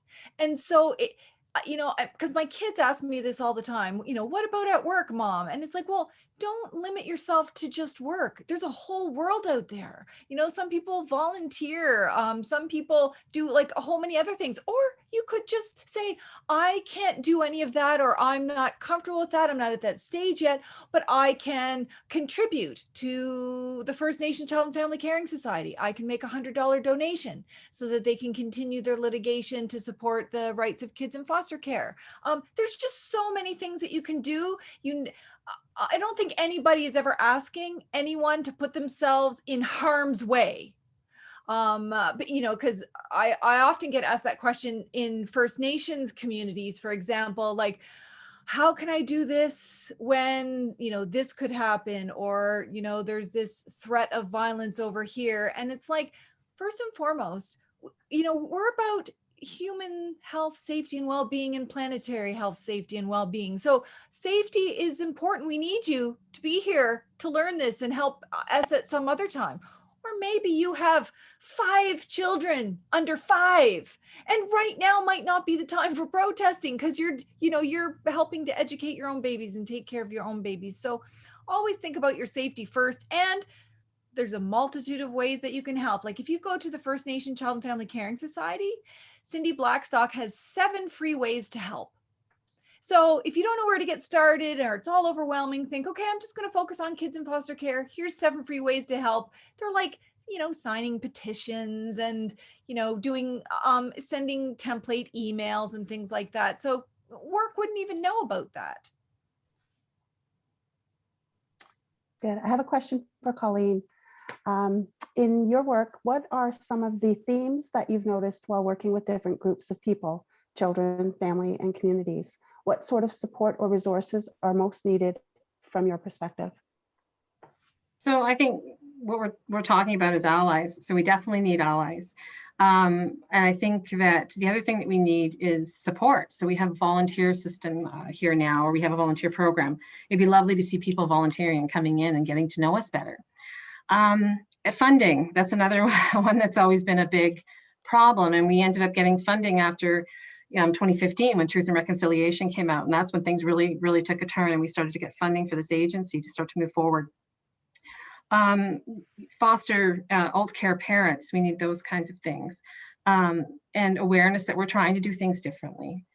I don't know if I covered the whole question, actually. I'm so sorry. So it's part of it was, what do we need? And what are the themes that I see? So I'm just one representative of a bigger agency because I agreed to help Julia tonight, and I'm happy to be here. But so the bigger themes I think that we see are an underrepresentation of Indigenous people in the community. We see services are lacking. We don't have, I think that Pam talked about the overrepresentation of Indigenous children in care, but we don't have an overrepresentation of funding. So there are some things that still need to be addressed. We don't have Indigenous housing in this community. We didn't have a program for murdered, missing Indigenous women and girls in the community for an awfully long time. Anti-human trafficking. We're working on all of those things. Even connections with other agencies. There was a disconnect between the school board and we're only 2.5 years old, but even between the mainstream agency around how to support Indigenous children and youth growing up and their families in this education system. There's a lot of just resourcing in the community that has been really difficult. So we have to go to Toronto. I know we're all from this region, so we can understand this. We have to go to Toronto for a lot of resourcing that we are actually like to access it, which is a problem. We would like to build some of those systems here ourselves. And the more people that we can engage and start to support the agency, the better our families, children, and youth are going to be. So we are hoping to just grow and grow and grow and spread our love that way. Thank you. Thank you, Catherine, for that question. There was a question for me as well. It was about the book list that I mentioned, Taste of the Wild. I work with the Whitby Public Library and I'm a part of the Reader Advisory Group. So if you pop onto our website and check out our catalog, we have some Indigenous reads. All the libraries this month have put up Indigenous read lists that we've selected for National Indigenous Month. The next question actually came from Facebook. So we have some people watching us from Facebook, and it's from Mag.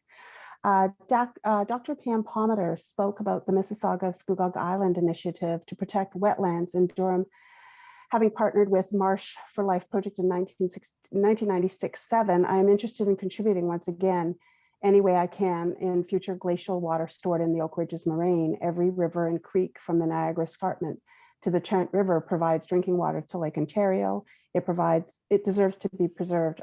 All waterfront needs protection from development, and people are being let me just go down here, and are being to see the results of taking too much away from nature.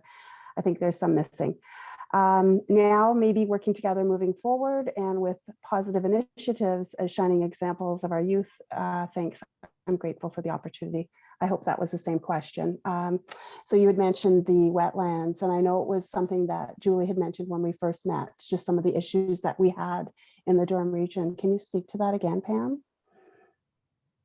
Well, I just found that it was so powerful. You know, you have like the Ford government, any government, in fact, when they take it upon themselves to override their own laws. Like the province of Manitoba had a moratorium on mining in protected forest areas. But then as soon as it became, there could be money made by private companies, then it was, oh, never mind that, we're going to mine in these private forest companies. And so it's the same concept here. A warehouse that would permanently destroy tons of wetlands was just so outrageous. But the first people I saw speaking out about it was Mississaugas of Scugog, and it was educational, it was informed, and it was a call to action. So it wasn't just, this is terrible, so you see a lot of that on social media. This is terrible. This was, here's what's happening. Here's who's doing it, Doug Ford. Here's why it's wrong. Here's what it will hurt. Here's why you should care. And here's the call to action, support or write or email or do whatever. And that wasn't any for any financial benefit for the First Nation, because oftentimes our critics are like, oh, you just want something out of this. And it's like, yeah, we want to protect the land, the territory. And so I found that so powerful that you see more and more, it's the First Nation voices that are first out there doing multiple duties, not just saying, we've got to protect this land, but doing the dual duty of educating, doing the dual duty of trying to get people together. And so to me, that's really powerful. And I don't think Mississaugas of Scugog gets enough credit in that kind of work that they do on a regular basis. And so I just think that, you know, like I lift my hands up to your First Nation for doing that, because wow, what if that was just inevitably or irreparably destroyed for a warehouse? I mean, warehouses you can put anywhere. There's already enough damaged territory. Don't touch the wetlands. So it just really, it impacted me. But I mean, that's just one example of the way that your First Nation leads the way. Wonderful. The next question, I've seen this quite a few times through the question and answer area. First, this is Julia. How do we get governments to change? How can we be allies? How can we help?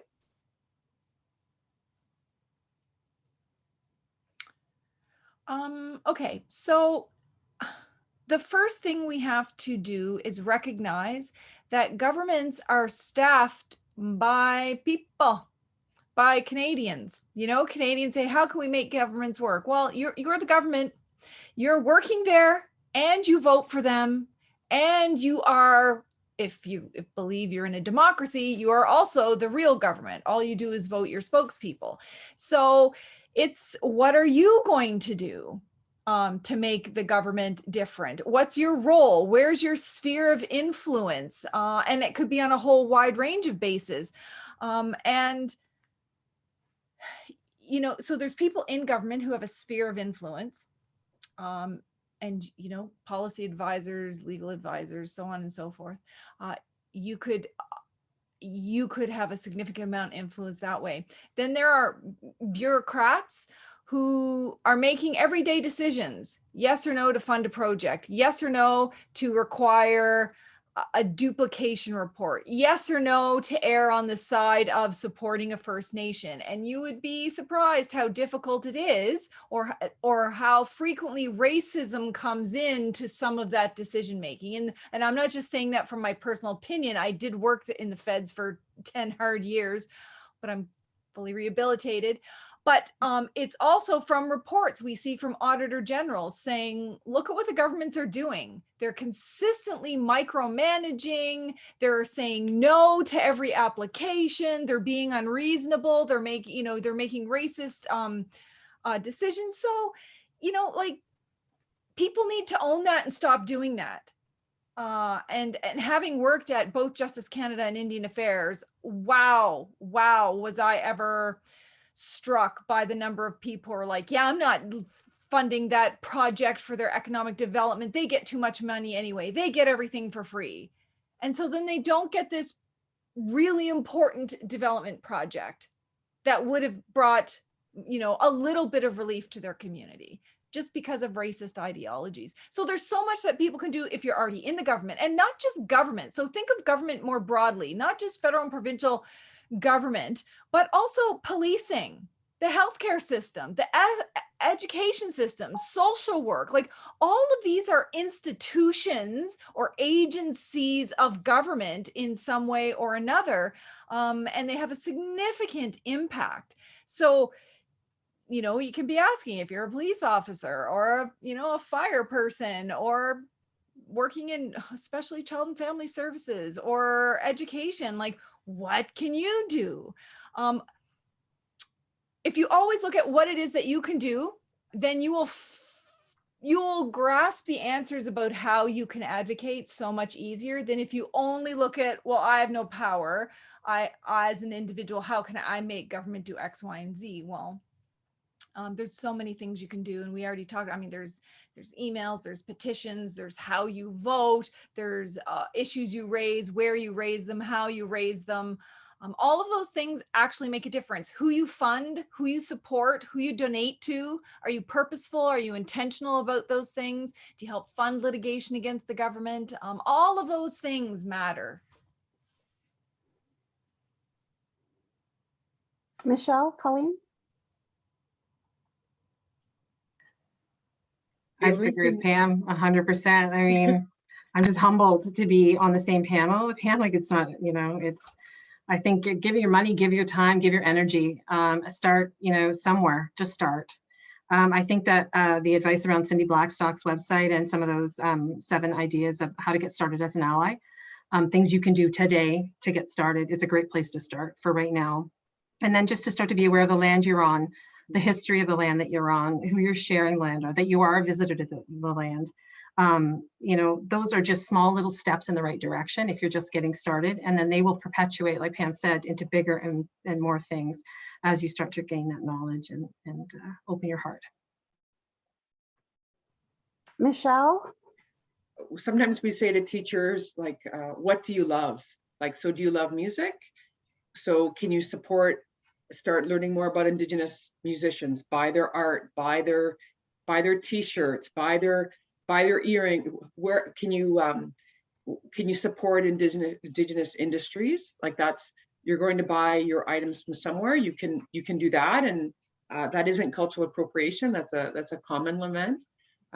Pick what you love and do more of that, because Indigenous people are everywhere in all those industries, and you know, we're all benefiting from the lands and waters. So the least we can do is support the people who are the original rights holders, right? And then listen, like, that's the other part, and knowing our positionality, right? Like, knowing where we fit, right? So, and doing what we get asked to do. If we go to an event, maybe we're photocopying and sweeping the floors, that we don't have to be the face of any movements, right? We'll let Pam do the public speaking. Colleen and I are going to laugh, and we're going to make the photocopies at the back and eat all the treats. I volunteer. Yeah. Oh my. Definitely. One last question before we start closing up. We could probably go on for hours, right? There's just so much to say and do, but I'm looking here. There's one, as an art lover, I would like to increase awareness of Indigenous art and performers in Ontario and Canada. And with the recent awareness of the injustices that happened historically and are very much still happening to the Indigenous people, what sometimes follows is the commodification of Indigenous culture to take advantage of people's guilt. And so they purchase items that appear Indigenous but are not. How can we avoid this and ensure we are supporting First Nation members and artists? And this is a question from Lou. That's a really good question. In fact, I get asked that all the time. Where do I get all my beaded earrings, my jewelry, my t-shirts? I get it on social media. So I will see a group of land defenders who are in the moment trying to raise money, and they have t-shirts that say, you know, protect the land. So I go online, buy a bunch of those, because it's going direct to people on the ground for food, supplies, legal defense funds. On, you know, Instagram, on, like, there's so many Native artists out there. I rarely ever buy in stores, because in stores it's almost never legitimate unless it's on the res. So there's lots of great stores on the res, like at Six Nations, they have an awesome craft store, or at powwows. So any of the powwows, they have often, you know, great artists and crafters and things like that there. But there's also websites online that actually are a compendium of authentic Indigenous clothing or authentic Indigenous jewelry or artwork. So you can kind of look at that. And if you're not sure, you know, Google, because there are a lot of fraudsters out there.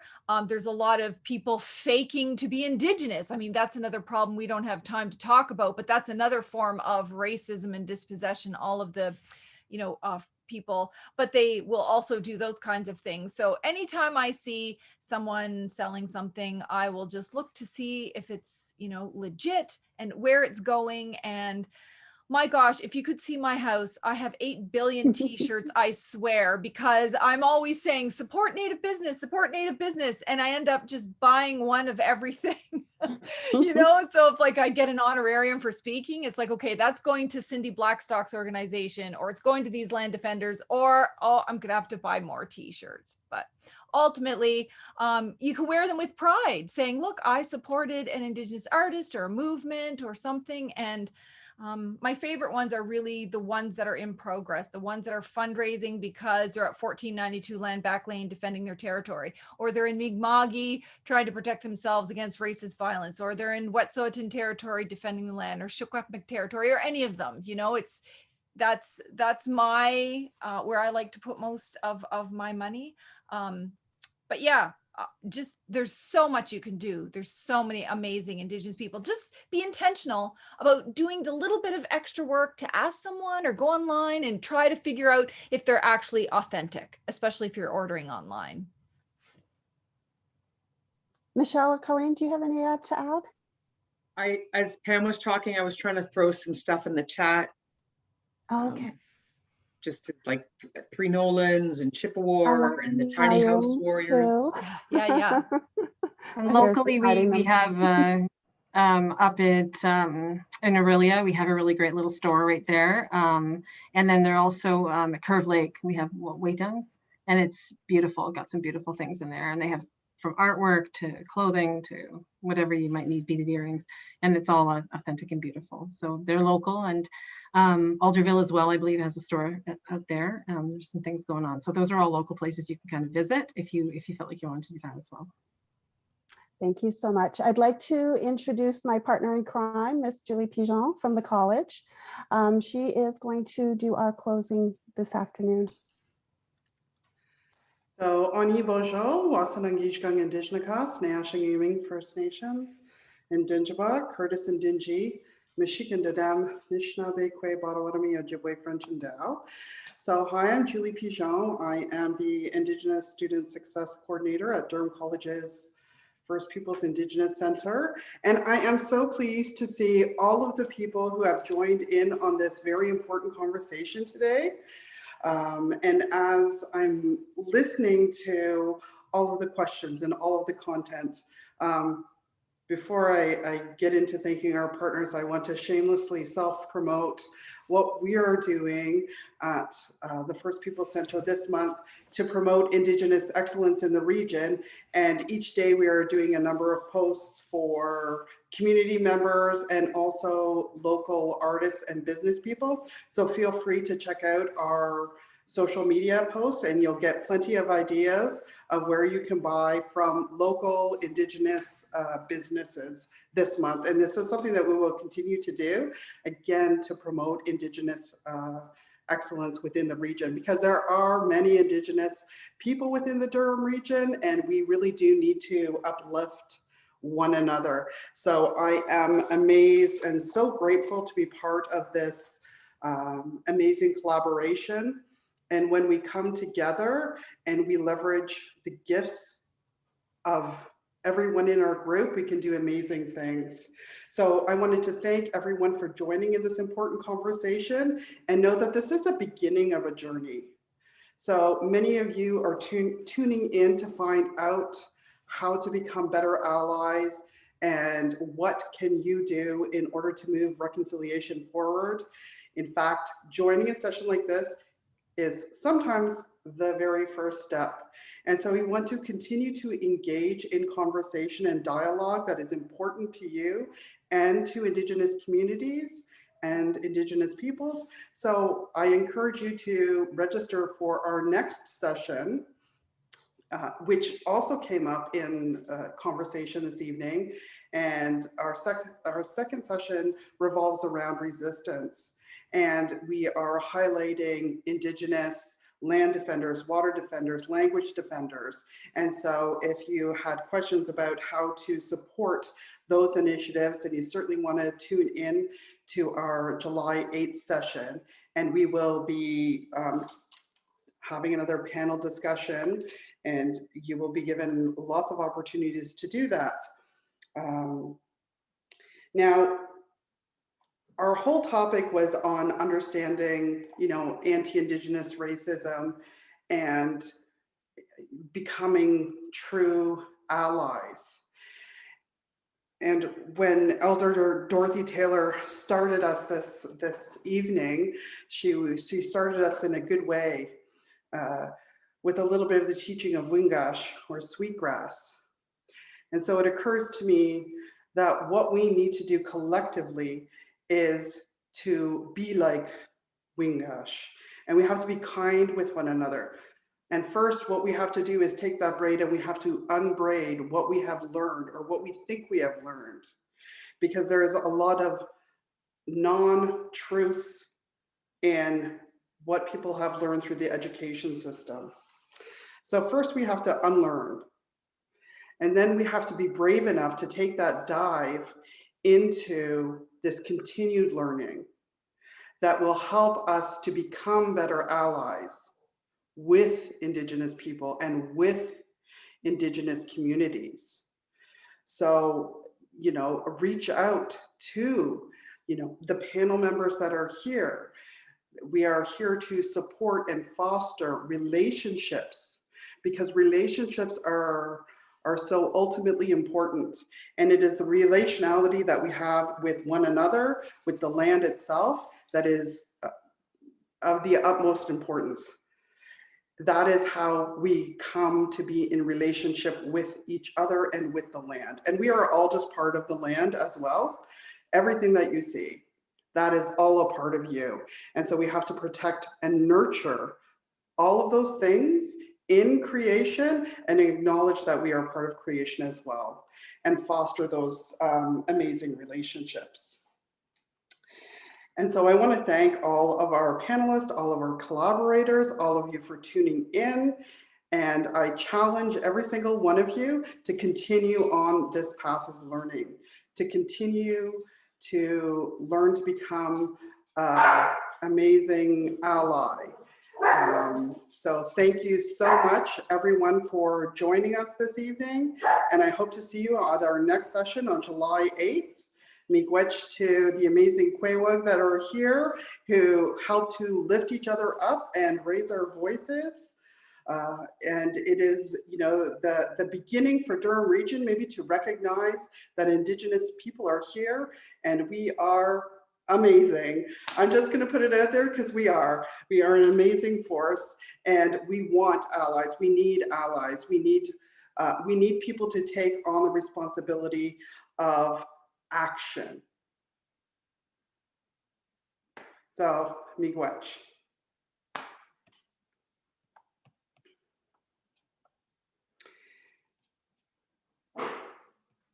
And I think that the link to the next session has been put in the chat if you want to do that, or you can just go back onto Eventbrite and look it up. So special thanks to Dr. Pam Palmater, Colleen Mccullough, and Michelle Evans for joining us in this wonderful panel discussion this evening.